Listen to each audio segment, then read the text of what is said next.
Que la paz de Dios sea con cada uno de ustedes. Este es el ministerio Jesucristo la Piedra Viva. Y quien le habla, él es el evangelista Elías Álvarez. Muchas gracias a Dios por estar otro sábado más compartiendo la palabra poderosa del Señor.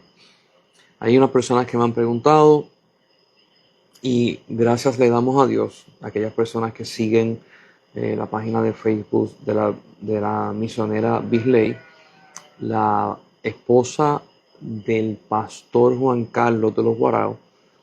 Sin Dios mediante, el martes le van a hacer una cirugía y van a bregar con la situación que ella tiene, que le estaba provocando un dolor inmenso.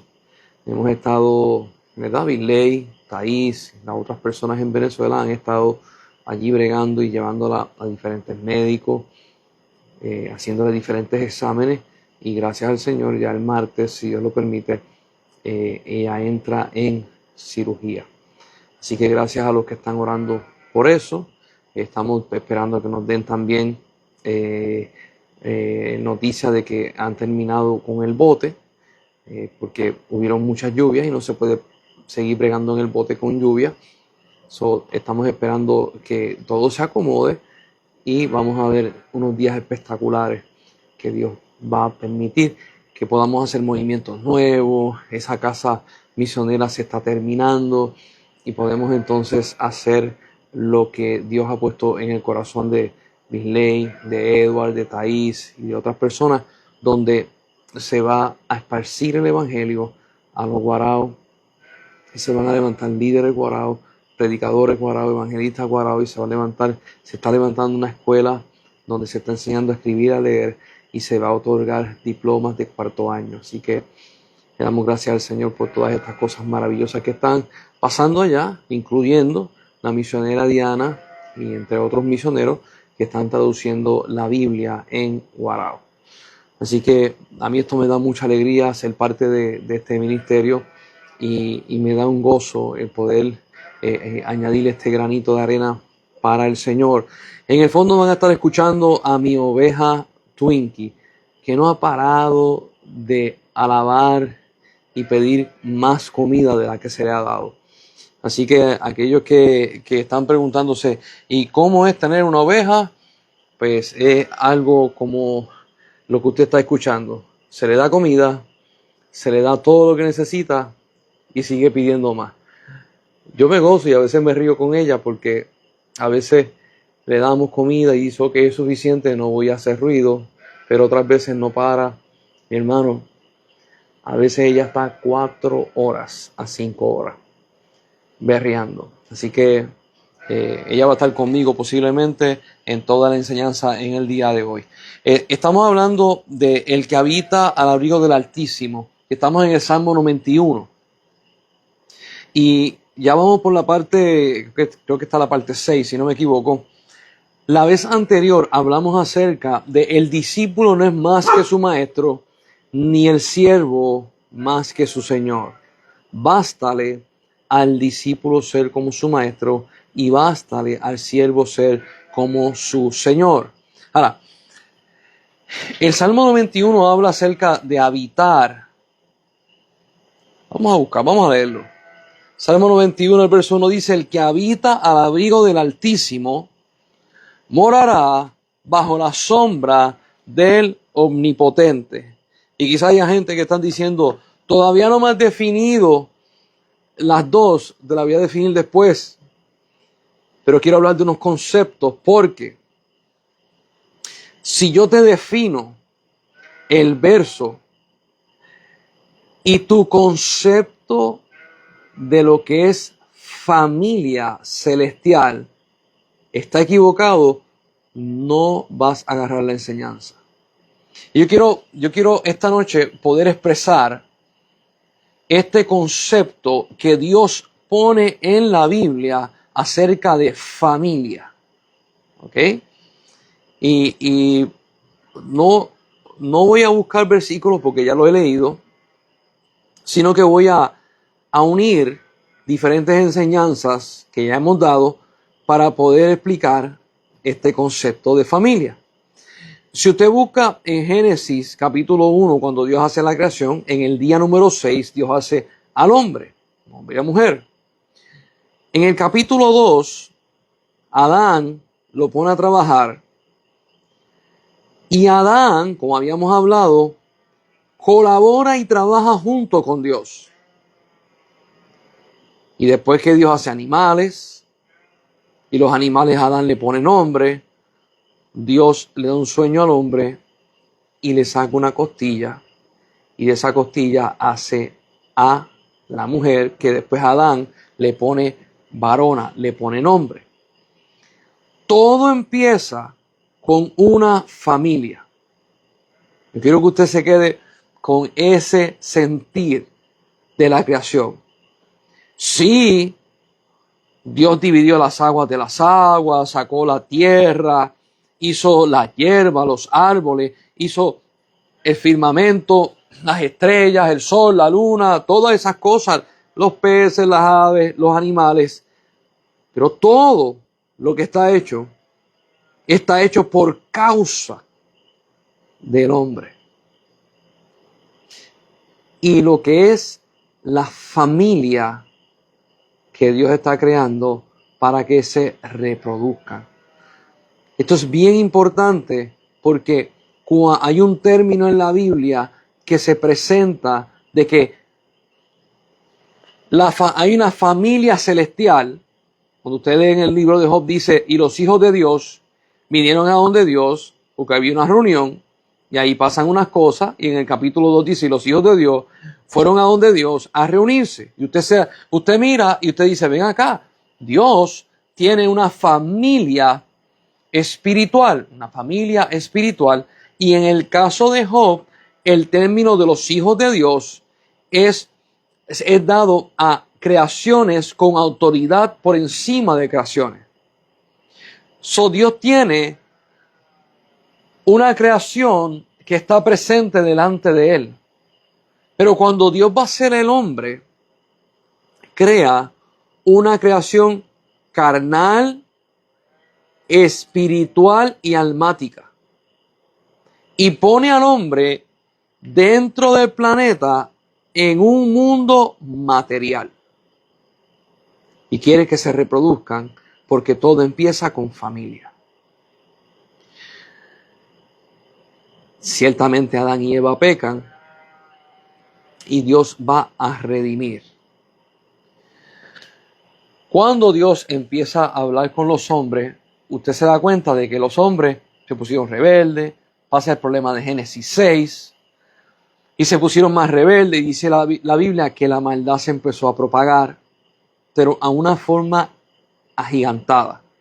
Y Dios le dice a Noé, construye un arca y te vas a salvar tú, tu esposa, tus 3 hijos y las hijas de tus hijos, la esposa de tus hijos.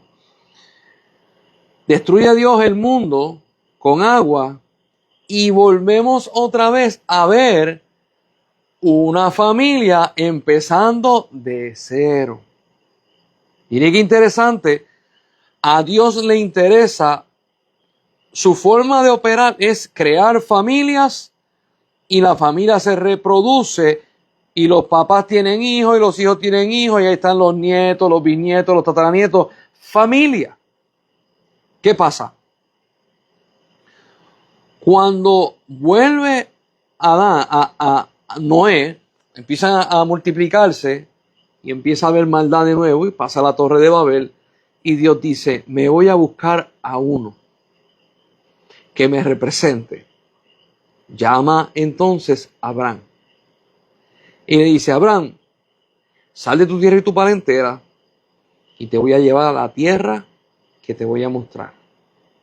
Cuando Abraham está allí, Dios le dice, yo te voy a dar hijo, familia. Usted va viendo de que de Adán y Eva se esparce la semilla. De Noé y los hijos de Noé, Sem, Cam y Jafet, se esparce la semilla. De Abraham, Dios le va a dar hijo, nace Isaac y se esparce la semilla. Dios siempre brega en familia. Y esto es un patrón que usted ve de Dios.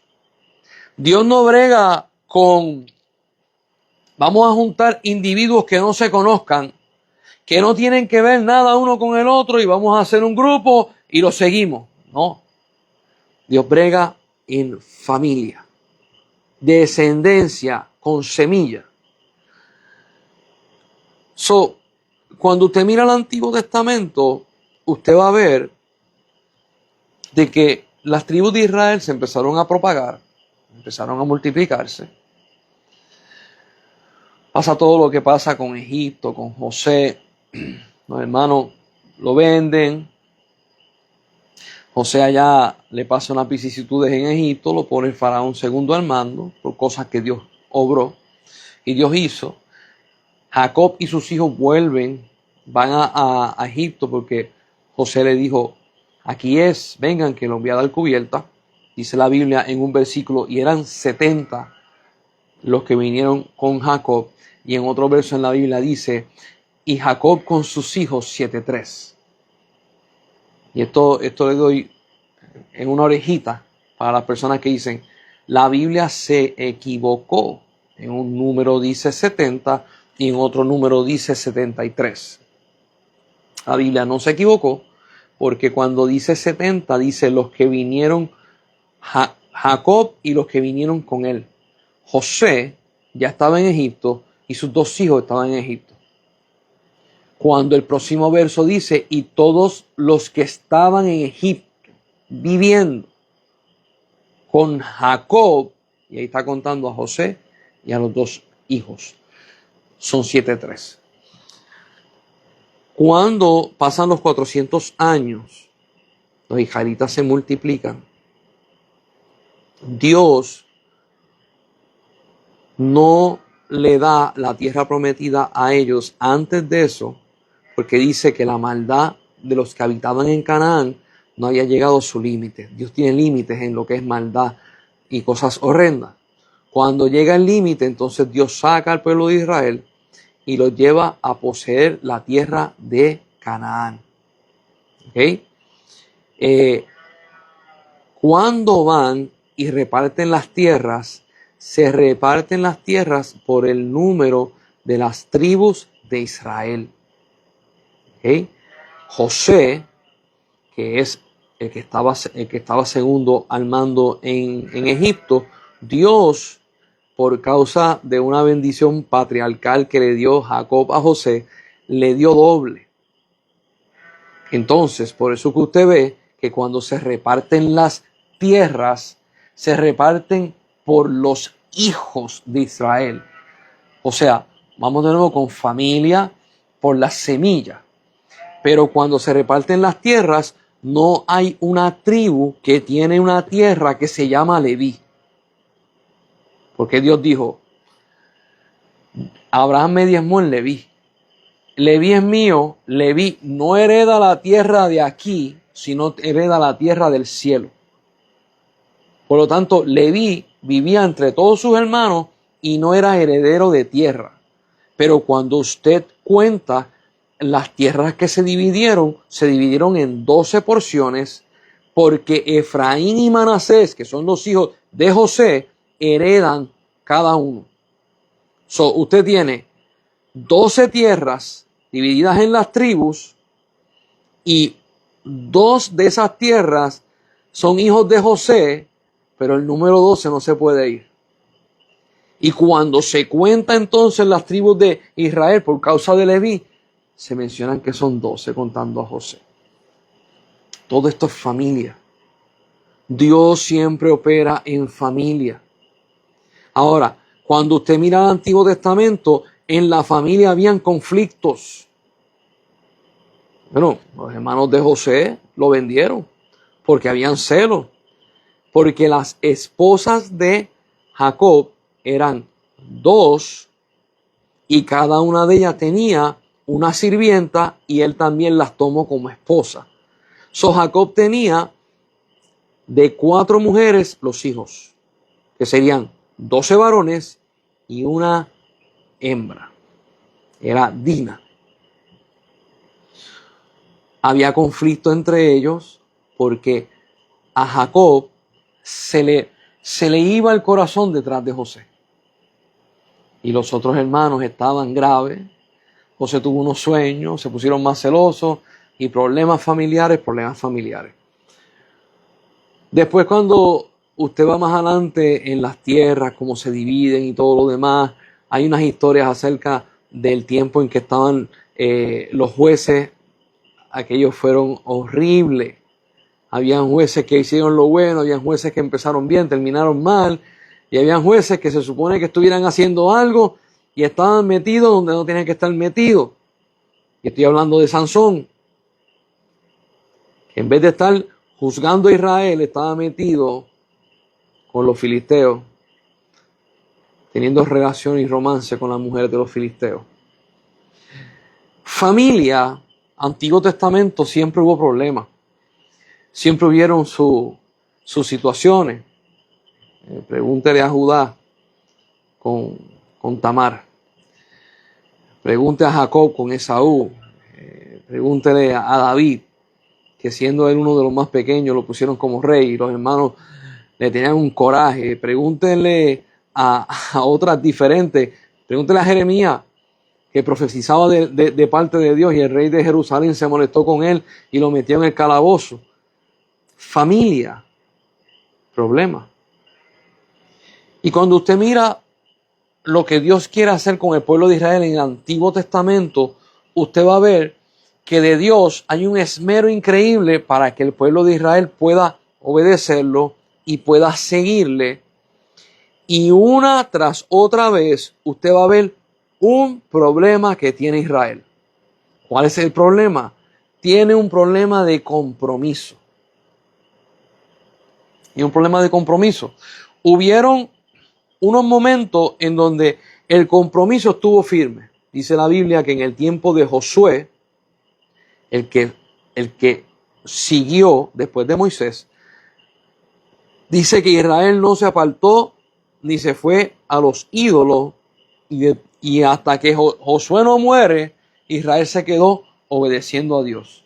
Después que Josué muere y esa generación se va, Israel se empieza a desvirtuar.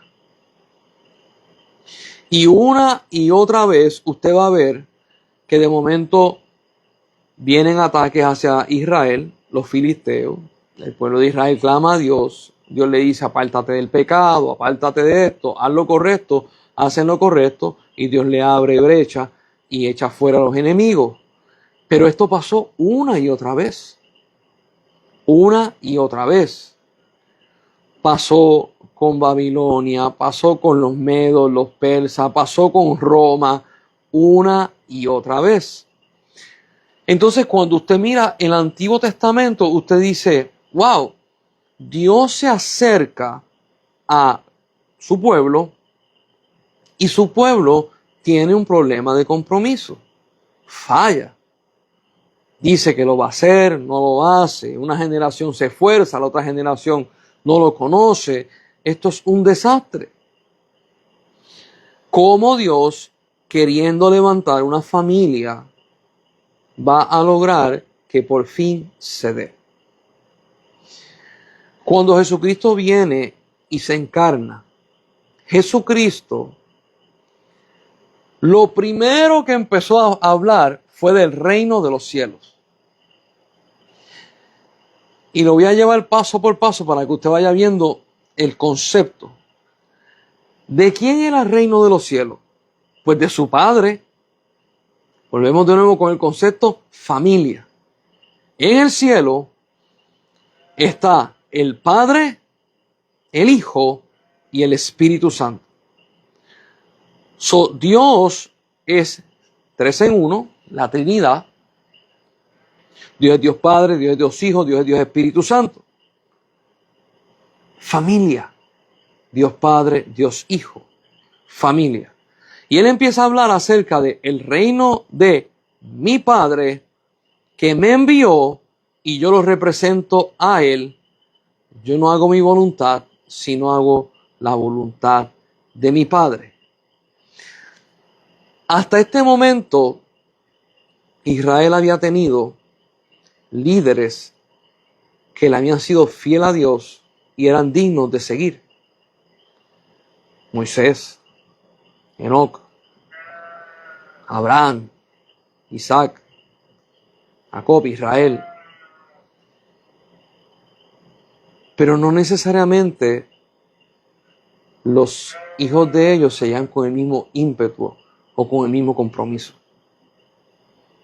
Llega Jesús y Jesús viene y dice, el reino de los cielos se acerca, Marcos capítulo 1, verso 15, y más adelante dice, el reino de los cielos entre vosotros está. Pastor Misael Salas, Dios te bendiga mucho. Cuando él dice esto, pasa algo sobrenatural. Nunca antes el reino de los cielos había venido a la tierra y conquistado la tierra. Cuando usted busca en la frase, él dice, el reino de los cielos se acerca. Es una frase bien parecida cuando Babilonia se acerca a Jerusalén y le dicen al rey, Babilonia se acerca a tomar la ciudad, es colonizarla. Y Jesús dice, el reino de los cielos viene, se acerca, y más adelante dice, el reino de los cielos bajó y está aquí. Yo le he hecho esta pregunta a varios cristianos, algunos me contestan correcto, otros me dicen no sé, algunos me contestan incorrecto. Yo le digo, ¿cuándo es que vamos a ver el reino de los cielos? Y uno me dice, cuando Cristo venga. Y otros me dicen, bueno, si estamos en Él lo vemos. Y otros me contestan correctamente. El cielo de los cielos, el reino de los cielos, Jesucristo lo estableció y se quedó hace más de 2000 años en la tierra. Se quedó. Si alguien que me ve, que me escucha, está diciendo, ay, yo estoy deseoso para subir a los cielos, para poder ver el reino de Dios, yo tengo que decir, ya lo estás viendo. Jesús lo trajo. Y los dejó en los apóstoles, y en los que le siguen a los apóstoles, y en los que le siguen hasta el día de hoy, hasta los que estamos presentes.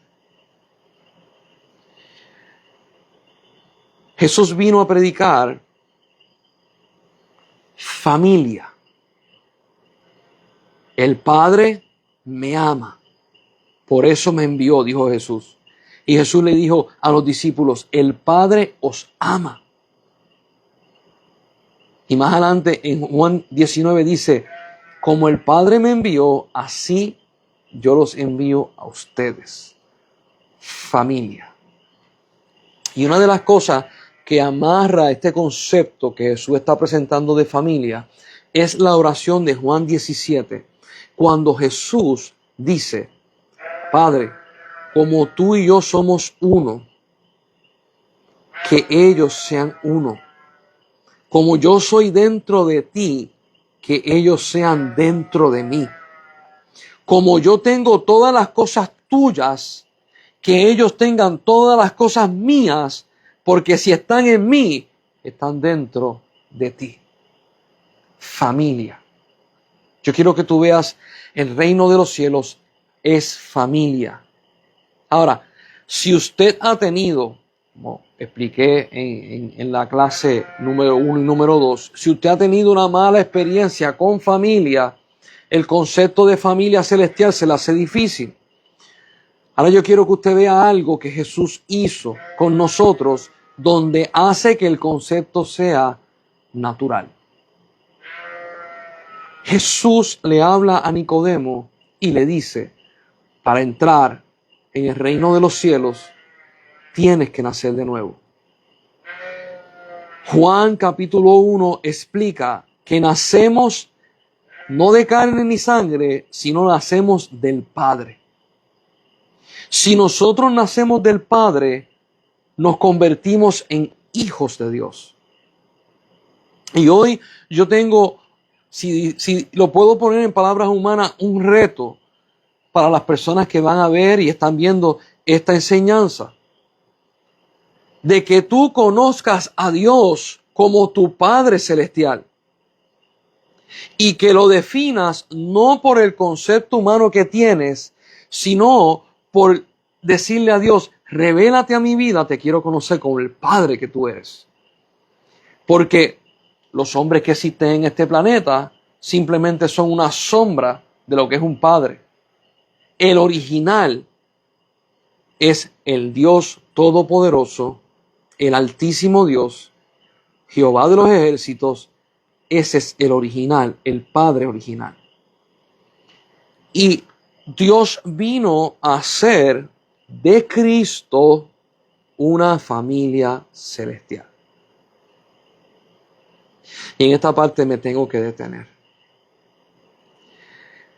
Porque yo no salgo de mi asombro de poder ver hacia donde Dios nos lleva, lo que Dios nos ha dado y qué va a hacer con nosotros.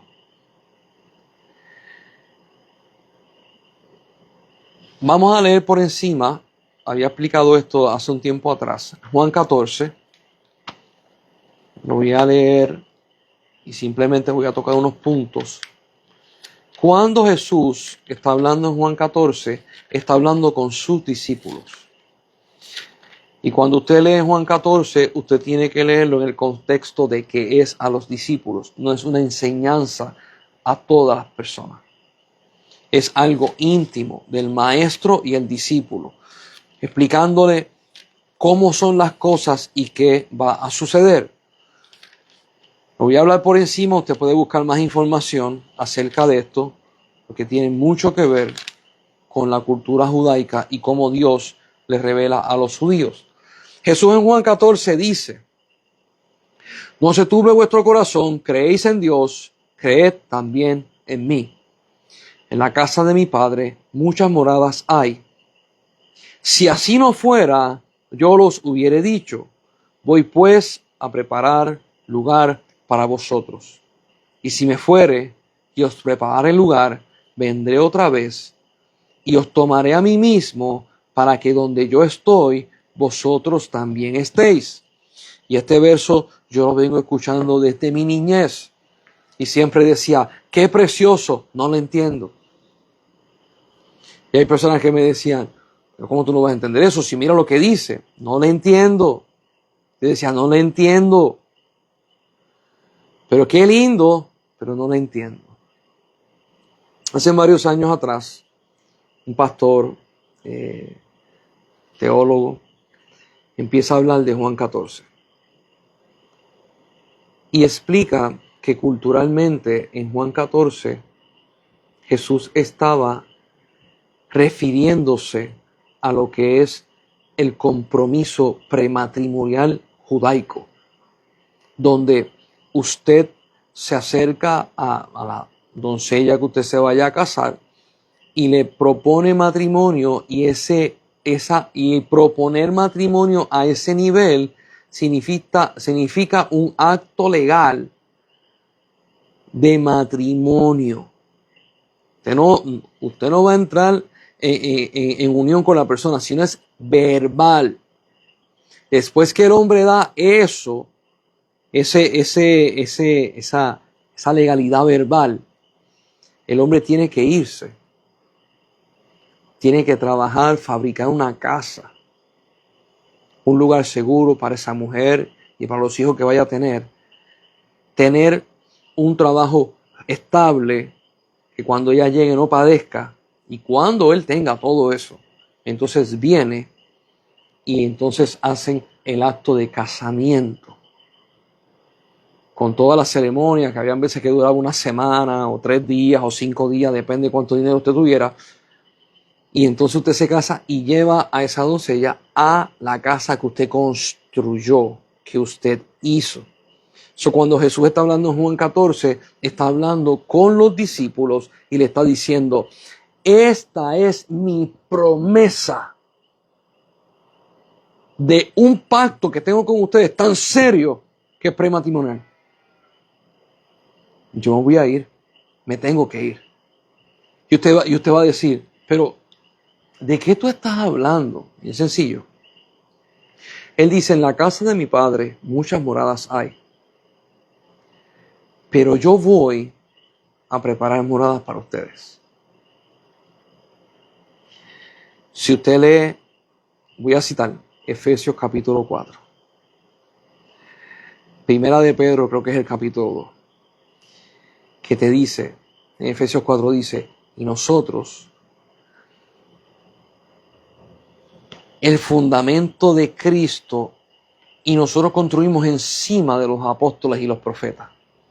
Y dice, un edificio espiritual para Dios.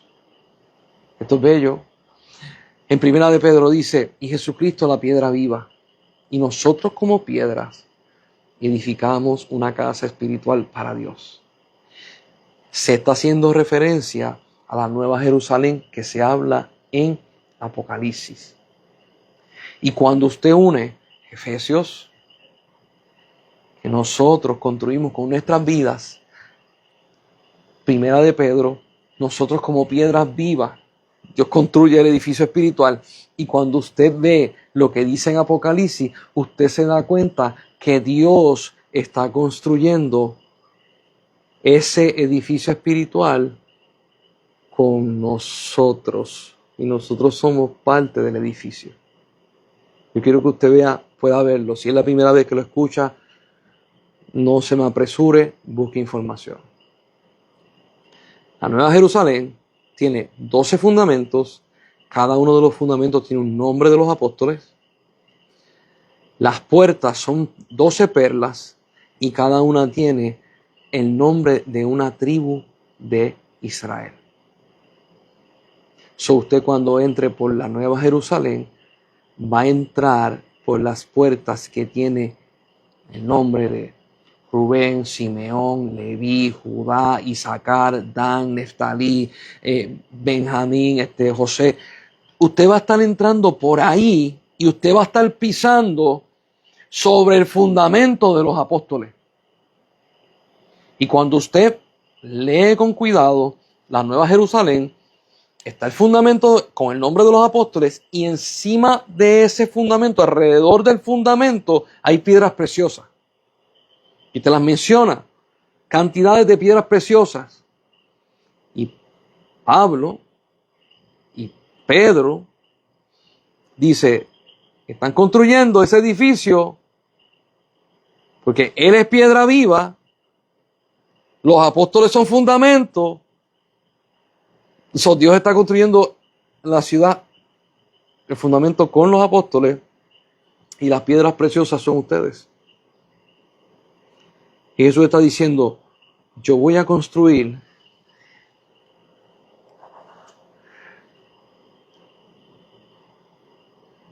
yo no sé si usted ha podido ver esto. Yo voy a construir ese edificio con tu fidelidad, con tu honra, con tu servicio, con tu sudor, con tu entrega, con tu compromiso. Ya en este momento, en el Nuevo Testamento, pasa, yo le llamo un fenómeno, pero Dios tenía esto planeado. Y es el fenómeno de no fracaso. Vuelvo y lo repito. Antiguo Testamento, hubieron algunas generaciones que siguieron a Dios, después se descarrilaron, y cuando se descarrilaron Dios envió a los filisteos, Dios envió a Babilonia, porque le había dicho, si el día que tú me dejes te voy a entregar en las manos de los enemigos, y todo. Pero cuando llega Cristo, eso no pasa. Se detiene. Se detiene. Se detiene de una forma tan poderosa que no hay un efecto donde Dios le diga a la iglesia, el día que tú me dejes, te voy a entregar en manos de Satanás. No dice eso. El día que tú me dejes, te voy a entregar en manos de los enemigos. No dice eso. ¿Por qué? Porque Jesucristo viene y bajó el reino de los cielos y el reino de los cielos se establece en la tierra. Y el modelo del cielo es familia. Es familia. Cuando Jesús muere en la cruz de Calvario y resucita, estamos en la Semana Santa, mañana celebran el Domingo de Resurrección. Cuando Él resucita, dice la Biblia, y Él venció a la muerte y al pecado. Y vamos a establecer esto. La persona que define qué es pecado, la persona que crea el ángel de la muerte, es Dios. Cuando el hombre peca, Dios le dice, pecaste. Satanás no le dice al hombre, pecaste. El que define es Dios. Y Dios le dice, tú dejaste que el pecado entrara y también la muerte ahora entra. Cuando Jesús muere en la cruz del Calvario, Él vence al pecado y la muerte.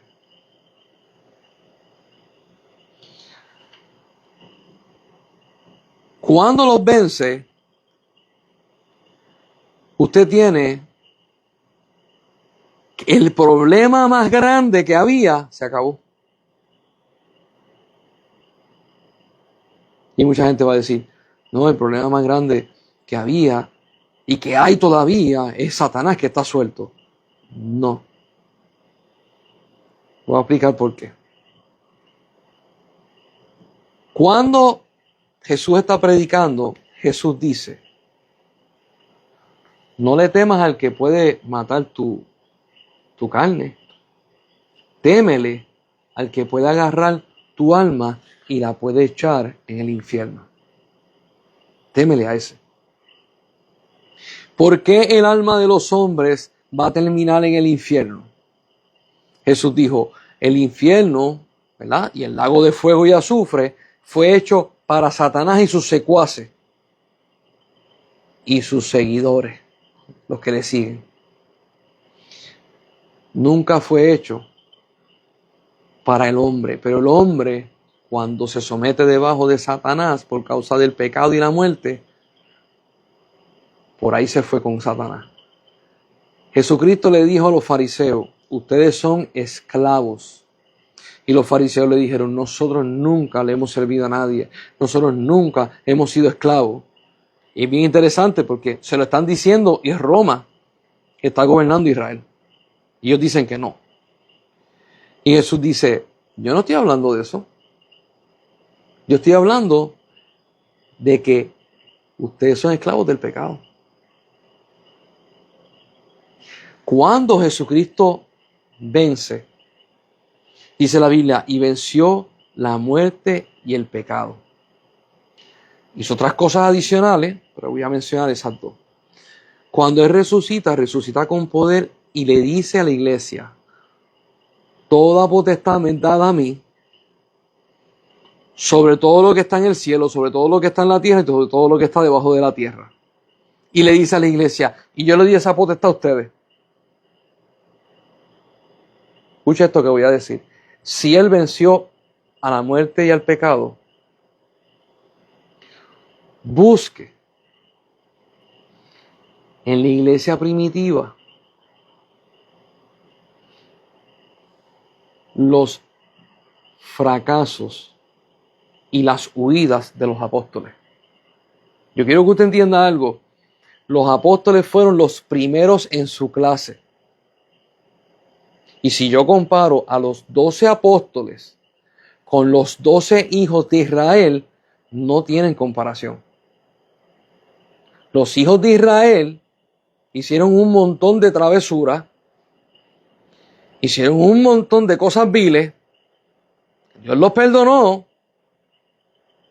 pero Rubén hizo algo que no tenía que hacer, se llevó a una esposa de papá. Simeón y Leví hicieron una trampa, engañaron a una ciudad con su rey y sus príncipes, hicieron que se circuncidaran y al octavo día, al tercer día, donde el dolor es más fuerte, que un hombre no se puede parar, fueron y los mataron a todos. Saben los hijos de Israel. Entonces, cuando usted mira a los apóstoles, cuando el Espíritu Santo cae sobre ellos, ninguno echó para atrás. Ninguno volvió a negar a Cristo. Inclusive, todos ellos murieron de una forma o de otra, muchos crucificados, el único que murió, muerte natural, porque no lo pudieron matar en la isla de Patmos, fue Juan. Escucha esto. Además de Judas, que es el hijo de perdición, ninguno de los apóstoles falló. Y cuando tú lees la iglesia primitiva, tampoco. ¿Qué fue lo que cambió? ¿Qué fue lo que cambió? Cambiaron dos cosas. La naturaleza de la existencia humana cambió. De ser completamente con el pecado a ser nacidos de nuevo. Lo otro, cuando estaba el Antiguo Testamento, se pudo levantar el reino de Israel. En el Nuevo Testamento, el reino de los cielos bajó. Completamente diferente. Completamente diferente. Nuevo Testamento, nosotros no somos esclavos del pecado ni de la muerte. Jesús dijo, el que está en mí no morirá, sino tendrá vida eterna. Cuando el hombre y la mujer cristiana muere porque este cartucho, que es la carne, no hereda, nuestro espíritu va a Dios a morar con Él viviendo para siempre. El que no ha creído en Cristo, el que no se ha entregado a Cristo, su alma baja al infierno y una de las muertes que te explica la Biblia es la muerte, es la separación completa de no sentir a Dios.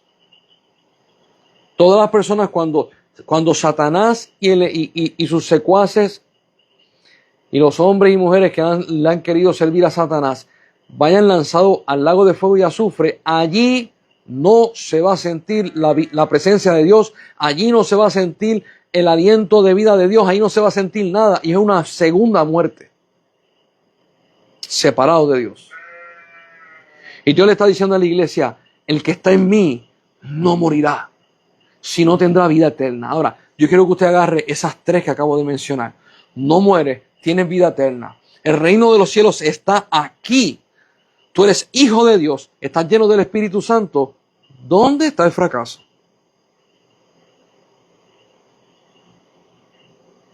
¿Dónde está el fracaso? Y usted va a decir, cuidado con lo que estás diciendo, porque esto se puede tomar para muchas cosas. ¿Okay? Déjame ponerlo de otra manera.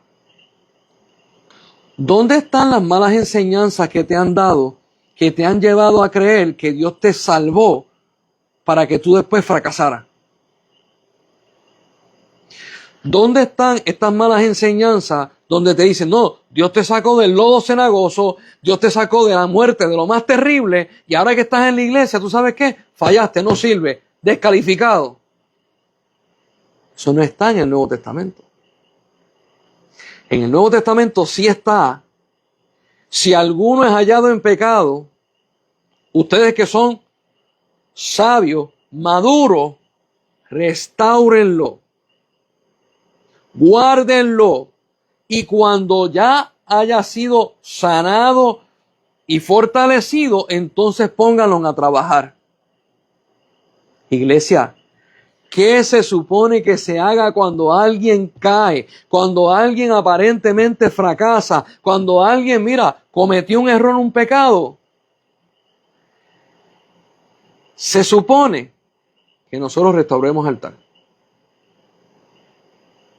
Pero si estaba predicando en la iglesia, bájalo del púlpito.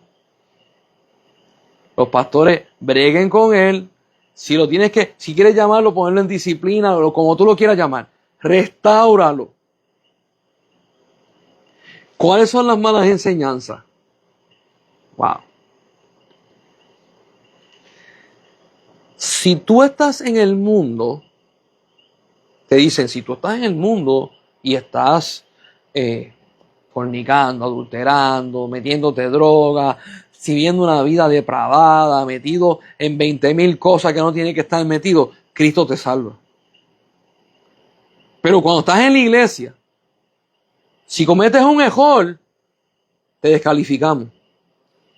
Eso no fue lo que Jesucristo vino a predicar, porque Jesucristo vino a predicar familia, reino de los cielos. Y va a haber gente que va a decir, por eso en mi familia, cuando alguien falla, los descalificamos. Sí, pero en el reino de los cielos no se desheredan a las personas.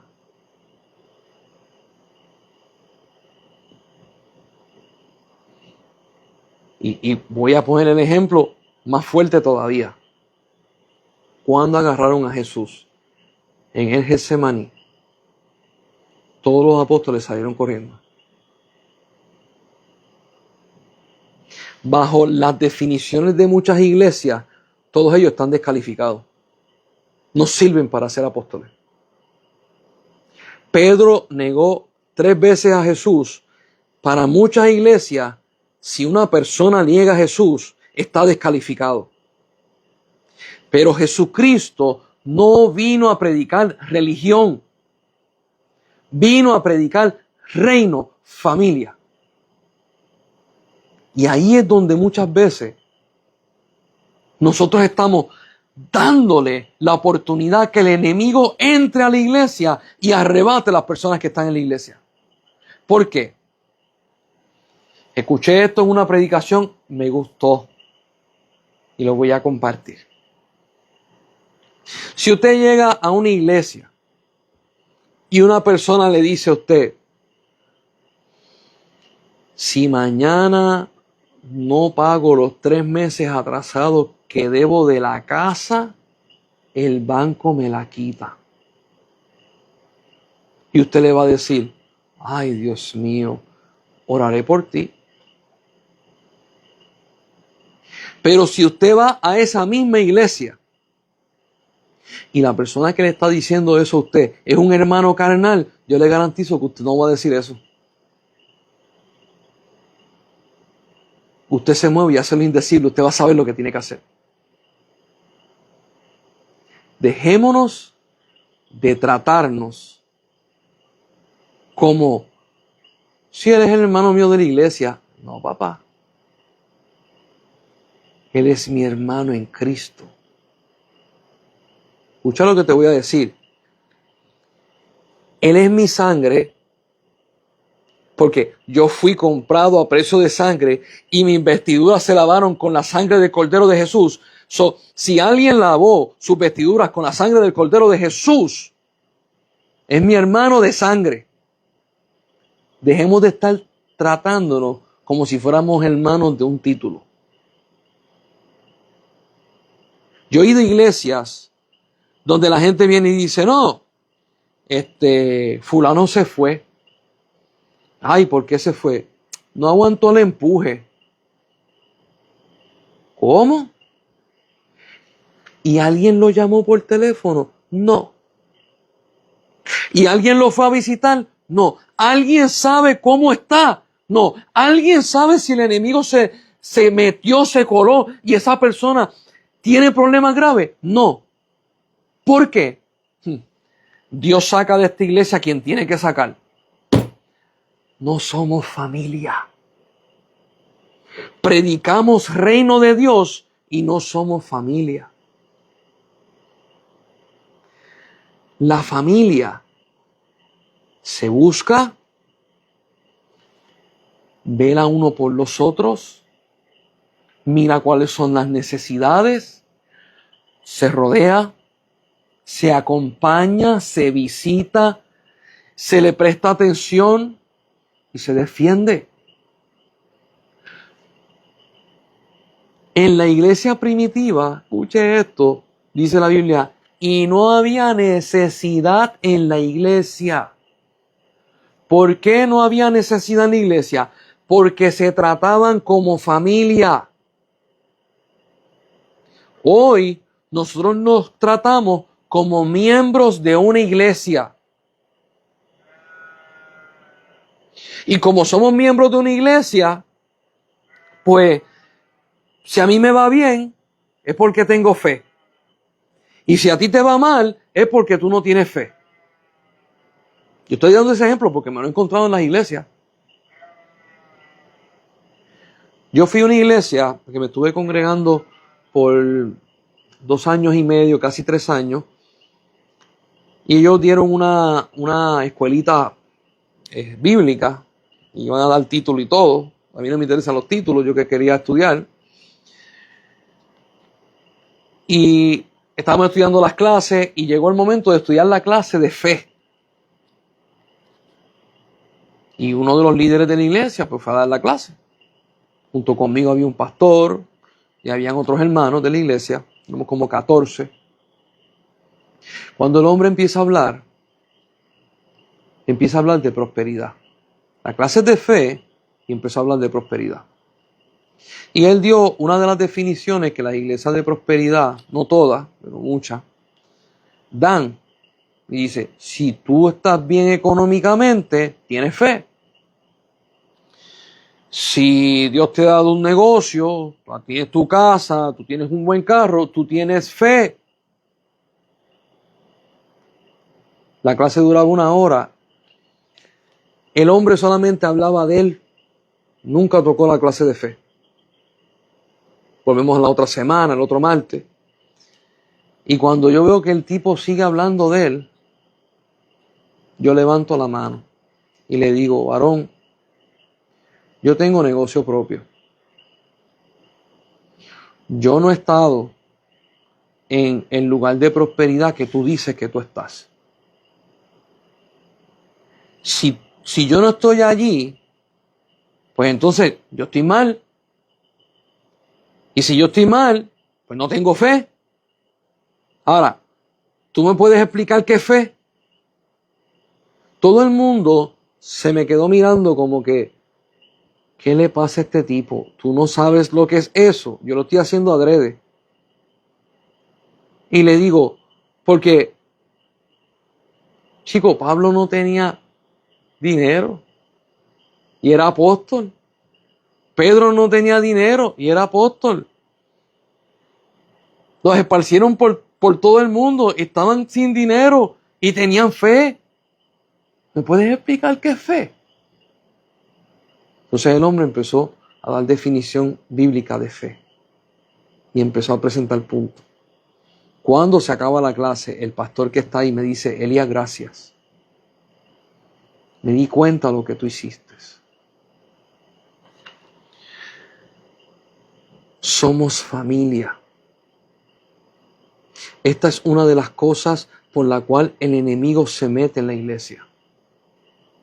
Cuando dejamos de ser familia, nos tratamos como extraños. Entonces, miro tus debilidades como que Dios te descalificó. Y yo quiero explicar esto de esta forma. Mi primer apellido es Álvarez. Mi segundo apellido es Colón, porque mi papá es Álvarez y mi mamá es Colón. Cuando yo nací, ellos me inscribieron en el departamento, en el gobierno, en el departamento de, ¿verdad?, de natalidad. Me inscribieron. El gobierno me dio un número de seguro social. Se me abrió un récord médico. Me pusieron las vacunas. Y yo soy hijo de Héctor Álvarez. Y le doy la Colón. Escucha lo que voy a decir. No importa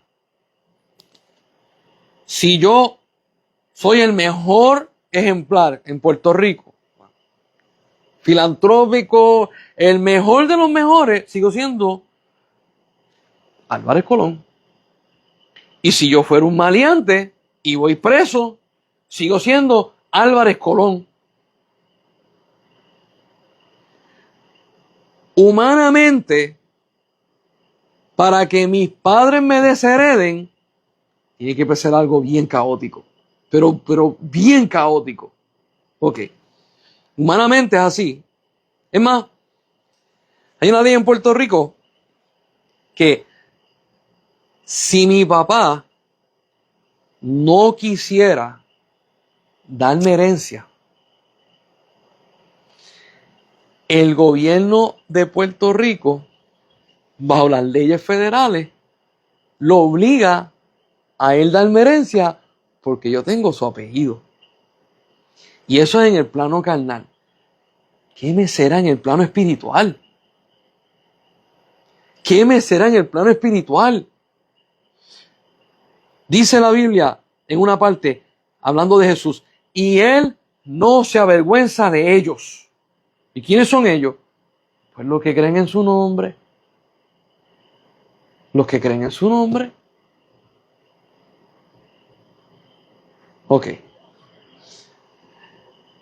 Yo he ido a un montón de iglesias. Y muchas personas me han compartido de que ellos han sido lastimados por la iglesia.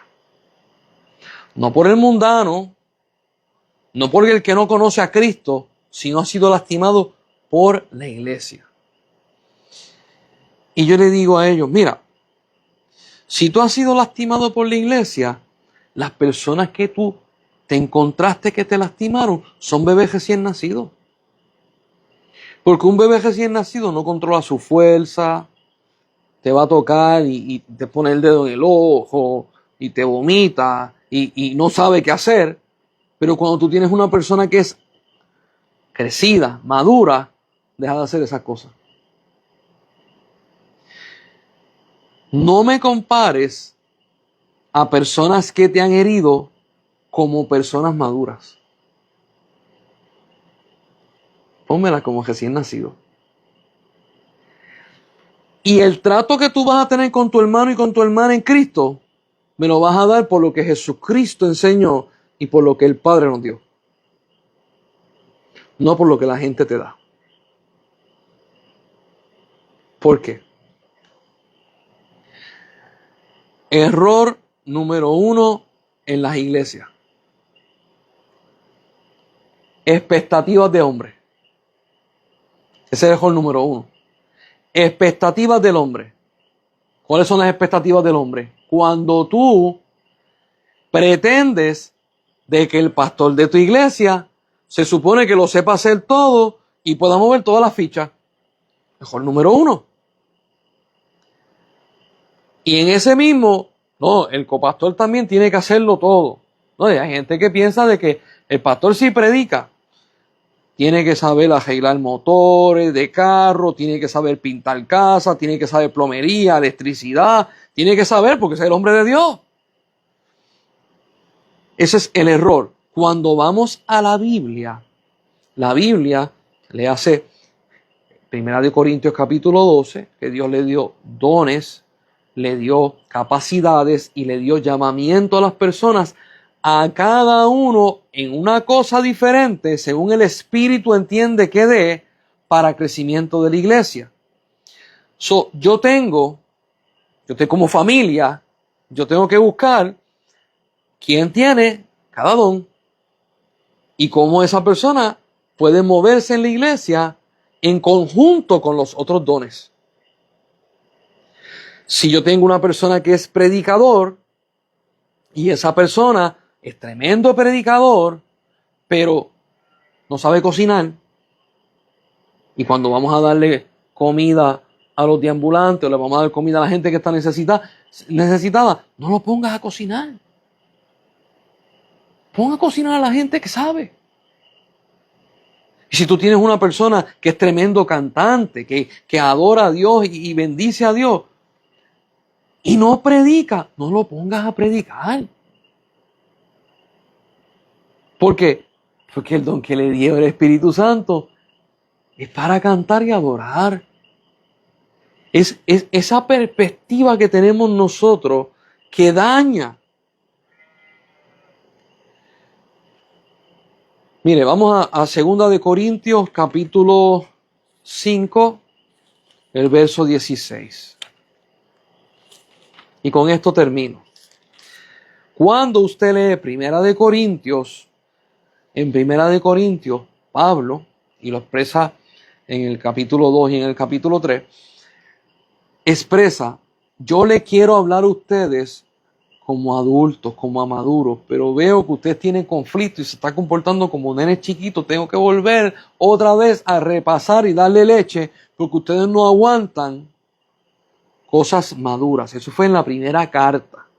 Cuando usted lee la segunda carta, Pablo los está felicitando, y aquí vamos, la iglesia funciona.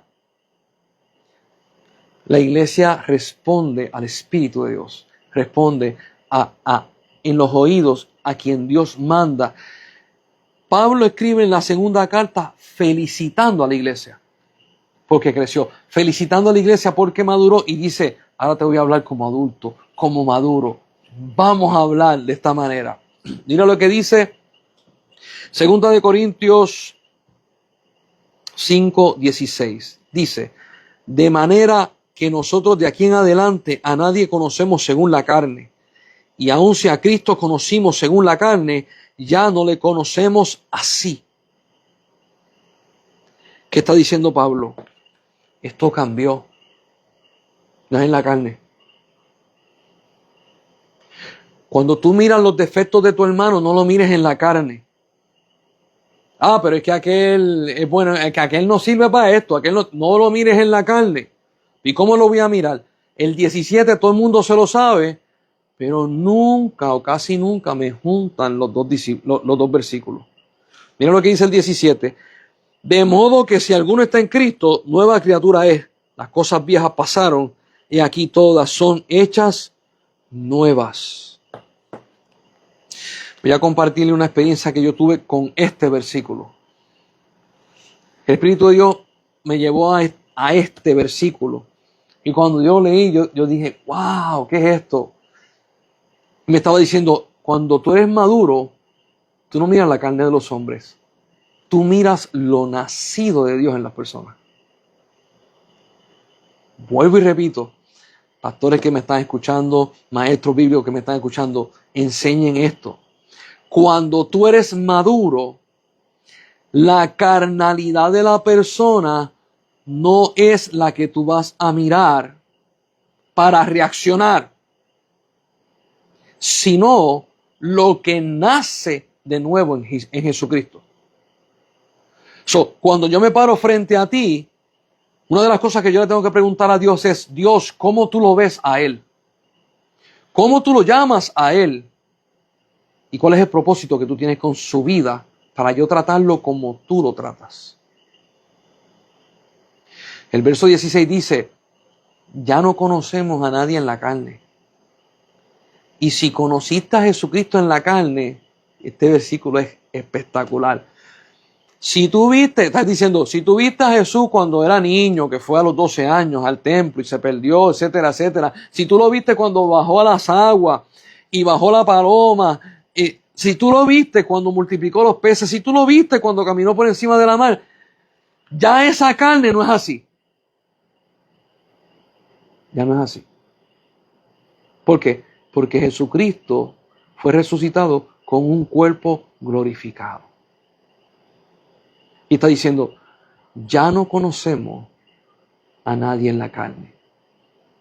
Y se refiere a los hijos de Dios. Quizás haya personas que escuchen esto y digan, esto está bien difícil de poder entender. No hay problema. Y van a haber otras personas que van a decir, wow, lo entiendo. Cada uno está en una temporada diferente de aprendizaje. A los que lo agarran y lo entienden, tú vas a ver cómo tu relación con Dios cambia y cómo tu relación con la iglesia cambia. ¿Por qué?